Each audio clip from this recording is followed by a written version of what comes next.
ನಮಸ್ಕಾರ, welcome back to my channel. ನಾನು ಕವಿತಾ. ಇದು 21 ಡೇಸ್ ಚಾಲೆಂಜ್ನ ಡೇ 16 ಆಗಿರುತ್ತೆ. ಇವತ್ತಿನ ದಿನ ಹೇಗೆಲ್ಲ ಹೋಯಿತು, ಏನೆಲ್ಲ ಆಯಿತು, ಯಾವ ಥರದ ಫುಡ್ಡನ್ನು ತೊಗೊಂಡೆ ಅನ್ನೋದನ್ನು ನೋಡೋಣ. ವೆಯ್ಟ್ ಯಾವ ರೀತಿ ಎಲ್ಲ ಮ್ಯಾನೇಜ್ ಆಗಿದೆ ಅನ್ನೋದನ್ನು ಕೂಡ ನಿಮ್ಮ ಜೊತೆ ಶೇರ್ ಮಾಡ್ತೀನಿ. ಹಾಗೆಯೇ ಇವತ್ತು ಬೆಳಗ್ಗೆ ಡಿಟಾಕ್ಸ್ ಡ್ರಿಂಕ್ನ ತೊಗೊತಾ ಇದ್ದೀನಿ. ಏನಕ್ಕಂದರೆ ನಿನ್ನೆ ಸ್ವಲ್ಪ ಔಟ್ಸೈಡ್ ಫುಡ್ಡನ್ನು ತೊಗೊಂಡಿದ್ವಲ್ಲ, ನೈಟ್ ಡಿನ್ನರ್ ಅದು ಅಲ್ಲದೆ ಮಧ್ಯಾಹ್ನ ಆಗಿದ್ದರೆ ಓಕೆ, ಅಥವಾ ನೈಟ್ ತೊಗೊಂಡಿದ್ರೆ ಇನ್ನು ನೆಕ್ಸ್ಟ್ ಡೇ ಬೆಳಗ್ಗೆ ಈ ರೀತಿ ಡಿಟಾಕ್ಸ್ ವಾಟರ್ನ ತೊಗೊಳ್ಳೋದು ತುಂಬಾ ಒಳ್ಳೆಯದು. ನಮ್ಮ ಗಟ್ ಕ್ಲಿಯರ್ ಆಗುತ್ತೆ ತೊಗೊಳ್ಳೋದ್ರಿಂದ.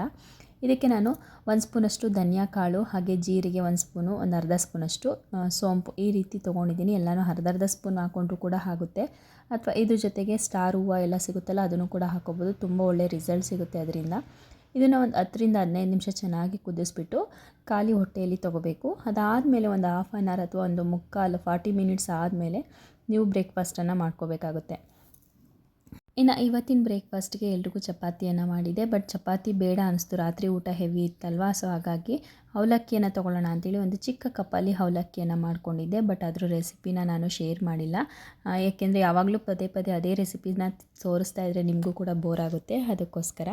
ಸೊ ಇನ್ನು ಇವತ್ತಿನ ಟಾಪಿಕ್ನಲ್ಲಿ ಏನಿರುತ್ತೆ ಅಂತ ಅಂದರೆ, ಉಳಿದ ಅನ್ನ ಅಂದರೆ ಲೆಫ್ಟ್ ಓವರ್ ಫುಡ್ಡಿಂದ ವೆಯ್ಟ್ ಲಾಸ್ ಆಗುತ್ತಾ, ಉಳಿದ ಅನ್ನ ಊಟ ಮಾಡಿದ್ರೆ, ಊಟನ ತೊಗೊಂಡ್ರೆ ನಾನು ನಿನ್ನೆ ನೈಟ್ ಮಾಡಿರೋವಂಥದ್ದು ಅಥವಾ ರಾತ್ರಿ ಉಳಿದಿರೋವಂಥದ್ದನ್ನ ಬೆಳಗ್ಗೆ ತೊಗೊಳ್ಳೋದು, ಈ ಥರ ಊಟಗಳನ್ನ ತೊಗೊಳ್ಳೋದ್ರಿಂದ ವೆಯ್ಟ್ ಲಾಸ್ ಆಗುತ್ತಾ, ಅದರಿಂದ ಏನೂ ಪ್ರಾಬ್ಲಮ್ ಆಗಲ್ವಾ, ಅಥವಾ ಅದರಿಂದ ಏನಾದರೂ ವೆಯ್ಟ್ ಗೇನ್ ಆಗ್ತೀವ, ಈ ಥರದ ಬಗ್ಗೆ ಕೆಲವೊಂದು ಡೌಟ್ಸ್ಗಳಿರುತ್ತಲ್ವ. ಸೊ ಹಾಗಾಗಿ ಅದನ್ನು ನಾನು ನಿಮ್ಮ ಜೊತೆ ನನಗೆ ಎಷ್ಟು ಗೊತ್ತಿದೆಯೋ ಅದನ್ನು ನಿಮ್ಮ ಜೊತೆ ಶೇರ್ ಮಾಡ್ತಾಯಿದ್ದೀನಿ.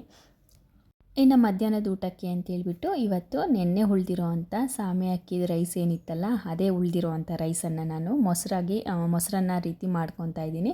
ಸೊ ಇದು ತೋರಿಸ್ದಾಗೂ ಆಗುತ್ತೆ, ಅದ್ರ ಜೊತೆಗೆ ಇದ್ರ ಬಗ್ಗೆ ನಿಮಗೆ ಹೇಳ್ದಾಗೂ ಆಗುತ್ತೆ ಅಂತೇಳಿ ಇವತ್ತಿನ ವೀಡಿಯೋದಲ್ಲಿ ಇದೇ ಟಾಪಿಕನ್ನು ತೊಗೊಂಡೆ.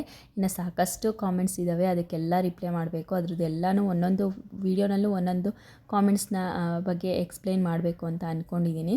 ಫಸ್ಟಿಗೆ ಇದೊಂದು ಟಾಪಿಕ್ನ ಮುಗಿಸ್ಬಿಡೋಣ ಅಂತೇಳಿ ಇವತ್ತಿನ ವೀಡಿಯೋನಲ್ಲಿ ಶುರು ಮಾಡಿದ್ದೀನಿ.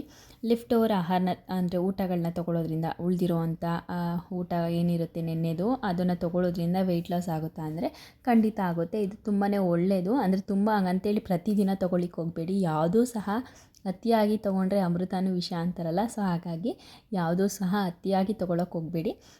ವಾರದಲ್ಲಿ ಒಂದು ಸಲ ಯಾವಾಗಾದ್ರೂ ಮಿಸ್ಸಾಗಿ ಎಮರ್ಜೆನ್ಸಿ ಉಳಿದಿರುತ್ತೆ, ಅದನ್ನು ವೇಸ್ಟ್ ಮಾಡೋಕ್ಕೆ ಇಷ್ಟ ಆಗಲ್ಲ, ತಿನ್ನಲೇಬೇಕಾಗುತ್ತಲ್ವ, ಅಂಥ ಟೈಮಲ್ಲಿ ನಾವು ಆರಾಮಾಗಿ ತಿನ್ಬೋದು.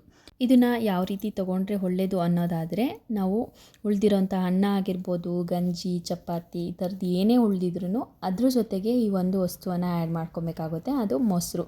ಇದನ್ನು ಹುಳಿ ಬರೆಸಿ ಮೊಸರನ್ನು ತೊಗೊಂಡ್ರೆ ತುಂಬಾ ಒಳ್ಳೆಯದು. ಅದರಲ್ಲಿ ಚೆನ್ನಾಗಿ ಫರ್ಮೆಂಟೇಷನ್ ಆಗಿರೋದ್ರಿಂದ ಗುಡ್ ಬ್ಯಾಕ್ಟೀರಿಯಾಸ್ ಇರುತ್ತೆ. ನಮ್ಮ ದೇಹದಲ್ಲಿರುವಂಥ ಯಾವುದು ಕೆಟ್ಟ ಬ್ಯಾಕ್ಟೀರಿಯಾಸ್ ಏನಿರುತ್ತಲ್ಲ ಅದನ್ನೆಲ್ಲ ಚೆನ್ನಾಗಿ ರಿಮೂವ್ ಮಾಡುತ್ತೆ. ಅದ್ರ ಜೊತೆಗೆ ನಮ್ಮ ಮೆಟಬಾಲಿಸಮ್ನ ಚೆನ್ನಾಗಿ ಕೆಲಸ ಮಾಡೋ ರೀತಿ ಹೆಲ್ಪ್ ಮಾಡಿಸುತ್ತೆ. ಹಾಗೆಯೇ ಪ್ರೋಬಯೋಟಿಕ್ ಆಗಿರೋದ್ರಿಂದ ನಮಗೆ ಗಟ್ ಕ್ಲಿಯರ್ ಆಗುತ್ತೆ, ನಮ್ಮ ಹೊಟ್ಟೆಯನ್ನು ಕ್ಲಿಯರ್ ಮಾಡುತ್ತೆ ಈ ಹುಳಿ ಮೊಸರು. ಅಂದರೆ ಅದ್ರ ಜೊತೆಗೆ ಫರ್ಮೆಂಟೇಷನ್ ಆಗಿರುವಂಥ ಫುಡ್ಡು, ಹುಳಿ ಬರೆಸಿ ತಿನ್ನೋವಂಥ ಇಡ್ಲಿ ದೋಸೆಗಳಾಗಿರ್ಬೋದು. ಅಂದರೆ ನಾವು ಇಡ್ಲಿ ದೋಸೆ ಹಿಟ್ಟನ್ನೆಲ್ಲ ಹುಳಿ ಬರೆಸಿ ನೆಕ್ಸ್ಟ್ ಡೇ ಮಾಡ್ಕೊತೀವಲ್ವ. ಸೊ ಹಾಗಾಗಿ ಅದು ಲಿಫ್ಟ್ ಓವರ್ ಫುಡ್ಗೆ ಸೇರಿಕೊಳ್ಳುತ್ತೆ. ಸೊ ಹಾಗಾಗಿ ಅದು ಕೂಡ ತುಂಬಾ ಒಳ್ಳೆಯದು. ಅದ್ರ ಜೊತೆಗೆ ನಾವು ಈಗ ಗಂಜಿ ಮಾಡಿಟ್ಕೊಂಡು ಆಗ ಕುಡಿಯೋದಕ್ಕಿಂತ ರಾತ್ರಿ ಮಾಡಿ ಬೆಳಗ್ಗೆ ಕುಡಿಯೋದು ತುಂಬಾ ಒಳ್ಳೆಯದು. ಅಥವಾ ಬೆಳಗ್ಗೆ ಮಾಡಿ ರಾತ್ರಿ ಕುಡಿಯೋದು ಇನ್ನೂ ಒಳ್ಳೆಯದು. ಸಬ್ಬಕ್ಕಿ ಗಂಜಿ ಆಗಿರ್ಬೋದು, ಅಥವಾ ರಾಗಿ ಗಂಜಿ ಆಗಿರ್ಬೋದು, ಅಥವಾ ಇನ್ನು ಬೇರೆ ಬೇರೆ ರೀತಿಯ ಗಂಜಿಗಳು, ಯಾವುದೇ ಥರದ ಗಂಜಿ ಆಗಿರ್ಬೋದು, ರಾತ್ರಿ ಮಾಡಿ ಬೆಳಗ್ಗೆ ತೊಗೊಳ್ಳಿ, ಅಥವಾ ಬೆಳಗ್ಗೆ ಮಾಡಿ ರಾತ್ರಿ ತೊಗೊಂಡ್ರೆ ಇನ್ನೂ ತುಂಬಾ ಒಳ್ಳೆಯದು. ಅದ್ರ ಜೊತೆಗೆ ಹುಳಿ ಬರೆಸಿರುವಂಥ ಮೊಸರು, ಈರುಳ್ಳಿ ಈ ಥರದನ್ನ ಹಾಕ್ಕೊಂಡ್ರೆ ಅದು ಅಲ್ಲಿಗೆ ಬ್ಯಾಲೆನ್ಸ್ ಆಗುತ್ತೆ. ಇನ್ನು ಇವತ್ತಿನ ಮಧ್ಯಾಹ್ನದ ಲಂಚಿಗೆ ನಾನು ಕೂಡ ನೆನ್ನೆ ಮಾಡಿರೋಂಥ ಸಾಮೆ ಅಕ್ಕಿ ರೈಸ್ ಏನಿತ್ತು, ಸೊ ಅದು ಸ್ವಲ್ಪ ಇತ್ತು. ಅದನ್ನು ನಾನು ಸ್ವಲ್ಪ ಮೊಸರನ್ನ ಹಾಕ್ಬಿಟ್ಟು ಒಗ್ಗರಣೆ ಮಾಡಿಕೊಂಡು ಮೊಸರನ್ನದ ರೀತಿ ಮಾಡಿಕೊಂಡೆ.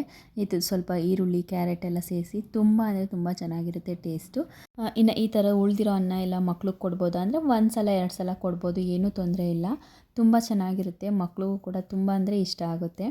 ಇನ್ನು ಮಧ್ಯಾಹ್ನದ ಲಂಚ್ ನನಗೆ ಇದೇ ಸಾಕಾಯಿತು, ಮತ್ತಷ್ಟು ಊಟ ಬೇಕು ಅಂತ ಅನಿಸ್ಲಿಲ್ಲ. ಸೊ ಹಾಗಾಗಿ ಸ್ವಲ್ಪ ಪ್ರಮಾಣದಲ್ಲೇ ತೊಗೊಂಡಿದ್ದು. ಇನ್ನು ರಾತ್ರಿ ಊಟಕ್ಕೆ ಬೆಳಗ್ಗೆ ಮಾಡಿರುವಂಥ ಚಪಾತಿ ಏನಿತ್ತಲ್ಲ, ಅದರಲ್ಲೇ ಏನಾದರೂ ಮ್ಯಾನೇಜ್ ಮಾಡ್ಕೊಳ್ಳೋಣ ಅಂತ ಅಂದ್ಕೊಂಡಿದ್ದೀನಿ.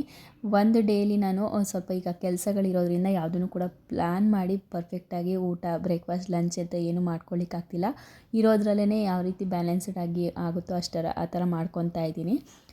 ಇನ್ನು ಉಳಿದಿರೋ ಅನ್ನ ಅಥವಾ ಏನಾದರೂ ಈ ರೀತಿ ಗಂಜಿ ಈ ಥರದ್ದು ಏನಾದ್ರು ಇರುತ್ತಲ್ಲ, ಅದಕ್ಕೆ ಮೊಸರನ್ನ ಸೇರಿಸ್ಬಿಟ್ಟು ಒಂದು ನೈಟ್ ಒಂದು 7ರಿಂದ 8 ಅವರ್ ನೆನೆಯೋದಕ್ಕೆ ಇಡಬೇಕು. ನೈಟೇ ನೆನೆಸ್ಬಿಟ್ಬಿಟ್ರೆ ಬೆಳಗ್ಗೆ ಅದಕ್ಕೆ ಸ್ವಲ್ಪ ಈರುಳ್ಳಿ ಅಥವಾ ಉಪ್ಪಿನಕಾಯಿ ಈ ಥರದನ್ನು ಹಾಕ್ಕೊಂಡು ನಾವು ತೊಗೊಳ್ಳೋದು ತುಂಬಾ ಒಳ್ಳೆಯದು. ಅಥವಾ ಮೊಸರಿಲ್ಲ ಅನ್ನೋರು ಒಂದು ಗ್ಲಾಸಷ್ಟು ನೀರು ಮತ್ತು ಈರುಳ್ಳಿಯನ್ನು ಕೂಡಿ ಸೇರಿಸ್ಬಿಟ್ಟು ಇಡ್ಬೋದು, ಅದು ಕೂಡ ಚೆನ್ನಾಗಿರುತ್ತೆ. ಅದ ನಂತರ ಊಟ ಮಾಡುವಾಗ ನೀವು ಬೇಕಿದ್ದರೆ ಅದ್ರ ಜೊತೆಗೆ ಒಂದು ಉಪ್ಪಿನಕಾಯಿ ಮೊಸರನ್ನ ಕೂಡ ಆ್ಯಡ್ ಮಾಡ್ಕೊಬೋದು. ಈಗ ನೋಡಿದ್ರಲ್ವ, ತೂಕ ಕಡಿಮೆ ಆಗಲಿಕ್ಕೆ ಇದು ಕೂಡ ಒಂದು ರೀತಿ ಒಳ್ಳೆ ರೀತಿಯಲ್ಲಿ ಹೆಲ್ಪ್ ಆಗುತ್ತೆ ಅಂತೇಳಿ. ಮೇಯ್ನ್ ನಮ್ಮ ಗಟ್ ಕ್ಲಿಯರ್ ಆಗುತ್ತೆ, ನಮ್ಮ ಹೊಟ್ಟೆ ಕ್ಲಿಯರ್ ಆಗುತ್ತೆ, ಬ್ಲಡ್ ಶುಗರ್ನ ಮೇಂಟೈನ್ ಮಾಡುತ್ತೆ. ಅದ್ರ ಜೊತೆಗೇ ನಮ್ಮ ಮೆಟಬಾಲಿಸಮ್ನ ಆ್ಯಕ್ಟಿವ್ ಆಗಿರಿಸುತ್ತೆ. ಮೆಟಬಾಲಿಸಮ್ ಆ್ಯಕ್ಟಿವ್ ಆಗಿದ್ರೇ ತಾನೇ ನಮಗೆ ವೆಯ್ಟ್ ಲಾಸ್ ಮಾಡಲಿಕ್ಕೆ ಎಷ್ಟು ಬೇಗ ಸಾಧ್ಯ ಅಷ್ಟು ಆಗುತ್ತೆ ವೆಯ್ಟ್ ಲಾಸ್ ಅನ್ನೋದು. ತುಂಬ ಆ್ಯಕ್ಟಿವ್ ಆಗಿದ್ದಾಗ ನಾವು ಎಷ್ಟೇ ಕ್ಯಾಲೋರಿ ಫುಡ್ಡನ್ನು ತೊಗೊಂಡ್ರೂ ಕೂಡ ಅದು ಬೇಗ ಡೈಜೆಷನ್ ಮಾಡಿ ನಮಗೆ ಕ್ಯಾಲೋರೀಸ್ ಮೇಂಟೈನ್ ಆಗೋ ರೀತಿ ನಮ್ಮ ಬಾಡೀಲಿ ರಿಕವರ್ ಮಾಡುತ್ತೆ. ಸೊ ಹಾಗಾಗಿ ಉಳಿದಿರೋ ಅನ್ನನ ತಿನ್ಬೋದು, ಆರಾಮವಾಗಿ ತಿನ್ಬೋದು. ಇನ್ನು ಸಾಕಷ್ಟು ಜನ ಸಾಕಷ್ಟು ಕಮೆಂಟ್ಸಲ್ಲಿ ಕೇಳ್ತಾನೆ ಇದ್ದೀರಾ, ಫಾಸ್ಟಿಂಗಲ್ಲಿ ಗ್ರೀನ್ ಟೀ ಕುಡಿಬೋದಾ, ಅಥವಾ ಫಾಸ್ಟಿಂಗಲ್ಲಿರುವಾಗ ಆ್ಯಶ್ಕಾರ್ಡ್ ಜ್ಯೂಸ್ ಕುಡಿಬೋದಾ, ಅಥವಾ ಈ ರೀತಿ ಯಾವುದು ಡಿಟಾಕ್ಸ್ ವಾಟರ್ ಎಲ್ಲ ತೊಗೋಬೋದಾ ಅಂತ. ನೀವು ಯಾವ ರೀತಿ ಫಾಸ್ಟಿಂಗ್ ಇರ್ತೀರ ಅನ್ನೋದು ಗೊತ್ತಿರಲ್ಲ ಅಲ್ವಾ. ಸೊ ನೀವು ಇಂಟರ್ಮಿಟೆಡ್ ಫಾಸ್ಟಿಂಗ್ ಮಾಡ್ತಾಯಿದ್ರೆ ನೀವು ಯಾವ್ದಾರು ಒಂದು ಡಿಟಾಕ್ಸ್ ವಾಟರ್ನ ಕುಡಿದ್ರಿ ಅಂದರೆ ಅದು ಅಲ್ಲಿಗೆ ಬ್ರೇಕ್ ಆಯಿತು ಅಂತಲೇ ಅರ್ಥ. ನೀವು 16 ಅವರ್ಸ್ ಫಾಸ್ಟಿಂಗ್ನ ಕಂಪ್ಲೀಟ್ ಆದಮೇಲೆ ಅದನ್ನು ತೊಗೋಬೇಕು. ಅಥವಾ ಅದ್ರ ಮಧ್ಯದಲ್ಲಿ ಅರ್ಲಿ ಮಾರ್ನಿಂಗ್ ಎದ್ದ ತಕ್ಷಣ ಡಿಟಾಕ್ಸ್ ವಾಟರ್ ಅಲ್ವಾ ಏನಾಗಲ್ಲ ಅಂತ ಕುಡಿದ್ರೆ ಅದು ಇಂಟರ್ಮಿಟೆಡ್ ಫಾಸ್ಟಿಂಗ್ನ ಬ್ರೇಕ್ ಮಾಡಿದಾಗೇ. ನೀವು ಇಂಟರ್ಮಿಟೆಡ್ ಫಾಸ್ಟಿಂಗಲ್ಲಿ ಒಂದು 10:30 11 ಗಂಟೆಗೆ ಫಾಸ್ಟಿಂಗ್ನ ಮುಗಿಸ್ತಾ ಇದ್ದೀರಾ ಅಂತ ಅಂದರೆ ಆ ಟೈಮಿಗೆ ನೀವು ಆ್ಯಶ್ಕಾರ್ಡ್ ಜ್ಯೂಸನ್ನು ತೊಗೊಂಡು ಬ್ರೇಕ್ ಮಾಡಬೇಕಾಗುತ್ತೆ, ಅಥವಾ ಡಿಟಾಕ್ಸ್ ವಾಟರ್ನ ತೊಗೊಂಡು ಬ್ರೇಕ್ ಮಾಡಬೇಕಾಗುತ್ತೆ. ಅದಕ್ಕೂ ಮುಂಚೆನೇ ಮಾಡಿದ್ರೆ ಅದು ವೇಸ್ಟ್ ಅಂತಲೇ ಅರ್ಥ. ಯಾಕೆಂದರೆ 16 ಅವರ್ಸ್ ಫಾಸ್ಟಿಂಗಲ್ಲಿ ಇರೋದೇ ಇಲ್ಲ, ಅದು ಇನ್ಕಂಪ್ಲೀಟ್ ಆಗಿಬಿಡುತ್ತೆ. ಇನ್ನು ಕೆಲವೊಬ್ಬರು ಕೇಳಿದ್ರೆ 14 ಅವರ್ಸ್ ಇಂಟರ್ಮಿಟೆಡ್ ಫಾಸ್ಟಿಂಗ್ದು ಫುಡ್ ರೊಟೀನಾಗಿ ಮತ್ತು ಟೈಮ್ ಜೊತೆಗೆ ತೋರಿಸಿ ಹೇಳಿ ಅಂತೇಳಿ. ಸೊ ಅದನ್ನು ಆದಷ್ಟು ಬೇಗ ನೆಕ್ಸ್ಟ್ ವೀಡಿಯೋಗಳಲ್ಲಿ ಶೇರ್ ಮಾಡ್ತೀನಿ. ಏಕೆಂದರೆ ಸಾಕಷ್ಟು ಕಮೆಂಟ್ಗಳು ಹಾಗೇ ಬ್ಯಾಕ್ ಉಳಿದಿದ್ದಾವಲ್ವ, ಅದರದ್ದು ಕೂಡ ರಿಪ್ಲೈ ಮಾಡಬೇಕಲ್ವ. ಸೊ ಎಲ್ಲರಿಗೂ ಅಲ್ಲಿ ಕಾಮೆಂಟ್ ಸೆಕ್ಷನಲ್ಲಿ ನಿಮಗೆ ಅಷ್ಟು ದೊಡ್ಡ ಲೀಸ್ಟಾಗಿ ಬರೆದು ನನಗೆ ಶೇರ್ ಮಾಡಲಿಕ್ಕಾಗಲ್ಲ. ಒಂದೊಂದು ವೀಡಿಯೋನಲ್ಲೂ ಒಂದೊಂದು ಅದ್ರ ಬಗ್ಗೆ ಹೇಳೋಣ ಅಂತ ಅಂದ್ಕೊಂಡು ಒಂದೊಂದು ವೀಡಿಯೋನಲ್ಲೂ ಅದ್ರ ಕಮೆಂಟ್ ರಿಲೇಟೆಡ್ ವೀಡಿಯೋನ ಹಾಕ್ತಾಯಿದ್ದೀನಿ ಅಷ್ಟೇ. ಇನ್ನು ರಾತ್ರಿ ಊಟಕ್ಕೆ ನಾನು ಚಪಾತಿ ಹಾಗೆ ಬೆಳಗ್ಗೆ ಮಾಡಿರೋಂಥ ಪಲ್ಯನೇ ತೊಗೊಂಡೆ.